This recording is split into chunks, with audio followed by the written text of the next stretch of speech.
Assalamualaikum warahmatullahi wabarakatuh.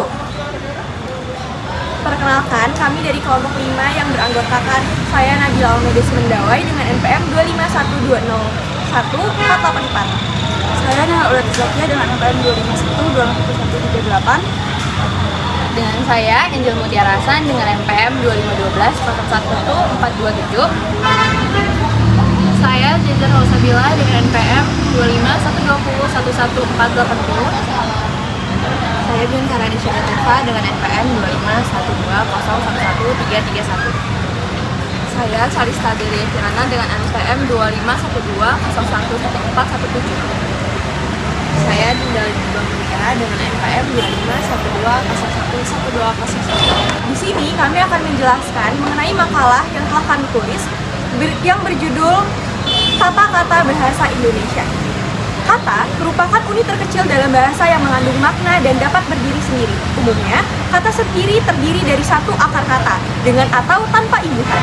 Gabungan kata dapat membentuk frasa, klausa, atau kalimat. Menurut Kamus Besar Bahasa Indonesia atau KBBI, kata adalah unsur bahasa yang mewakili kesatuan perasaan dan pikiran. Dapat diucapkan atau dituliskan serta digunakan dalam berbahasa. Dalam bentuk tulisan, kata adalah deretan huruf yang diapit oleh dua spasi dan memiliki arti. Menurut Bloomfield, kata adalah satuan bebas terkecil, A minimal free form. Dari linguistik, kata dipandang sebagai morfem atau gabungan morfem yang dapat berdiri sendiri sebagai bentuk yang bebas. Tujuan penulisan ini, kami bertujuan agar dapat mahasiswa mampu mendefinisikan dan memahami kata dasar, pengakvisasian, dan kata ulang. Serta, kami juga ingin dapat mengetahui apa yang dimaksud dengan kata dasar, pengakvisasian, dan kata ulang. Apa saja jenis-jenis, serta fungsi kata dasar, pengakvisasian, dan kata ulang. Selanjutnya ada bentuk kata. Dalam bahasa Indonesia, secara umum bentuk kata terdiri atas dua macam, yaitu kata dasar dan kata imbuhan. Dalam proses pembentukan kata dasar dapat diartikan sebagai kata yang menjadi dasar, bentukan kata lain lebih luas.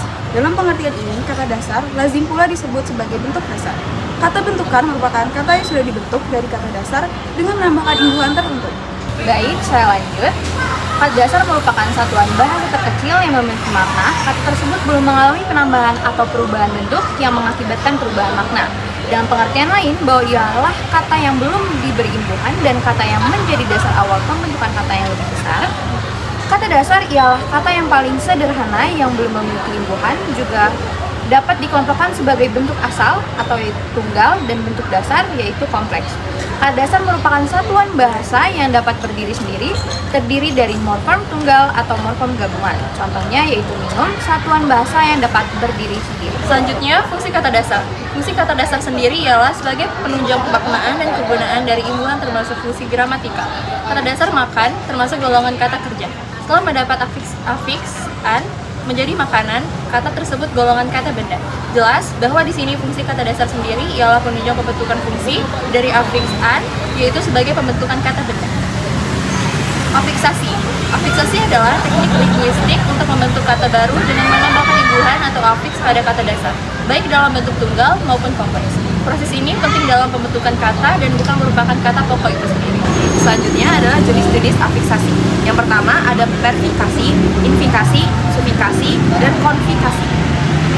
Pertama, prefiksasi. Contohnya adalah me ditambah dunia, me ditambah n menjadi mendunia. Selanjutnya ada infiksasi, yaitu sisipan dari ditambah getar jadi gemetar. Yang ketiga ada sufiksasi, yaitu akhiran warna ditambah akhiran i menjadi warnai. Selanjutnya ada konfiksasi, yaitu awalan dan akhiran per ditambah kata dasar wali ditambah akhiran an menjadi perwali. Kata ulang atau reduplikasi adalah proses morfologis yang terjadi ketika sebuah kata dasar diulang, baik secara keseluruhan maupun sebagian, dengan atau tanpa perubahan bunyi atau tambahan imbuhan. Kata ulang sering digunakan untuk menyatakan jamak, intensitas, perulangan, atau penekanan dalam suatu kalimat. Contoh kata ulang itu sendiri ada buku dan buku-buku. Kalau buku-buku itu menunjukkan banyaknya buku. Lari, kalau diulang yaitu lari-lari. Lari-lari adalah menunjukkan tindakan berulang atau tidak serius. Adapun jenis-jenis kata ulang, yang pertama yaitu kata ulang penuh atau reduplikasi penuh. Yang kedua ada kata ulang sebagian atau reduplikasi sebagian. Dan yang ketiga ada kata ulang terimbuhan atau reduplikasi dengan imbuhan. Dan yang terakhir ada kata ulang semu atau reduplikasi semu. Fungsi dan makna kata ulang. Yang pertama, menunjukkan jumlah atau pluralitas atau jamak. Seperti mobil-mobil itu diparkir di garasi dan pohon-pohon di hutan semakin lebat. Yang kedua, menunjukkan gerakan berulang atau tidak teratur. Seperti dia berjalan-jalan di sore di taman. Anak kecil itu melompat-lompat ke girangan. Yang ketiga, menunjukkan penekanan atau keadaan intensif. Contohnya, suaranya terdengar pelan-pelan dan tolong bicara baik-baik dengannya.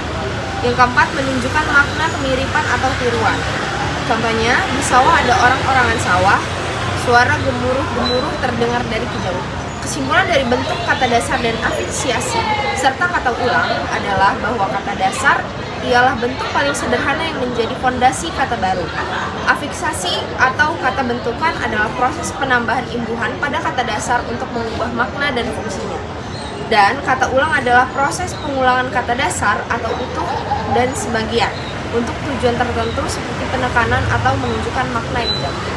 Baik, sekian penjelasan kami mengenai makalah yang telah kami tulis dengan judul Tata Kata Bahasa Indonesia. Kami harap dengan adanya penugasan ini mampu memperluas dan menambah ilmu pengetahuan kami mengenai tata kata bahasa Indonesia sebagai mahasiswa Fakultas Hukum Universitas Lampung. Sekian, kami ucapkan terima kasih. Wabillahi taufiq wal hidayah. Wassalamualaikum warahmatullahi wabarakatuh.